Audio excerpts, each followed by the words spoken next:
రంగారెడ్డి జిల్లాతో పాటు యావత్ తెలంగాణ వ్యాప్తంగా కుల మతోన్మాదులను కూకటి వేళ్లతో పెకిలించాల్సిన ఆవశ్యకత ఉందన్నారు చేవెళ్ల కాంగ్రెస్ అభ్యర్థి రంజిత్ రెడ్డి. చేవెళ్ల ప్రాంతం కుల మత సామరస్యతకు ప్రసిద్ధిగాంచిందని ఆయన తెలిపారు. పరిగిలోని కుల్కచర్ల మండలంలో స్థానిక ఎమ్మెల్యే డీసీసీ అధ్యక్షుడు టి రామ్మోహన్ రెడ్డి ఆధ్వర్యంలో ఏర్పాటు చేసినటువంటి కాంగ్రెస్ కార్నర్ మీటింగ్లో రంజిత్ రెడ్డి పాల్గొన్నారు. దేశ యువతకి ఒక్క జాబు ఇవ్వని బీజేపీని ఎందుకు గెలిపించాలని ప్రశ్నించారు.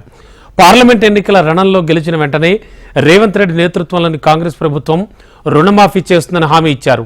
బీజేపీ అభ్యర్థి కొండా విశ్వేశ్వరరెడ్డి చేస్తున్న విష ప్రచారం నమ్మొద్దని రంజిత్ రెడ్డి హితవు పలికారు.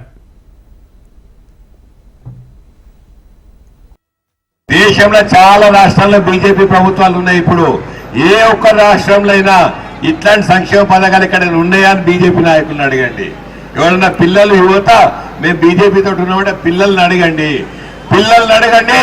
ప్రతి సంవత్సరం 2 కోట్ల ఉద్యోగాలు ఇస్తారన్న బీజేపీ వాళ్ళు ఎక్కడ పోయినారని అడగండి.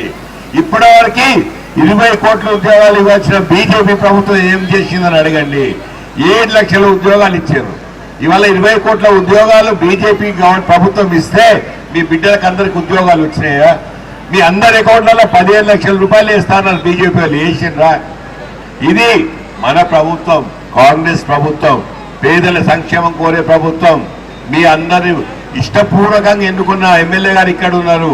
మీకు హక్కు ఉంటుంది. మీరు గెలిపించిండ్రు, మీరు మమ్మల్ని నిలదీయవచ్చు. అందుకే మన బతుకులు మనం బతకాలంటే మన హక్కులు మన చేతిలో పెట్టుకోవాలి. మన ప్రభుత్వం మన చేతులు ఉండాలి. మన ఎంపీలు మన చేతులు ఉండాలి.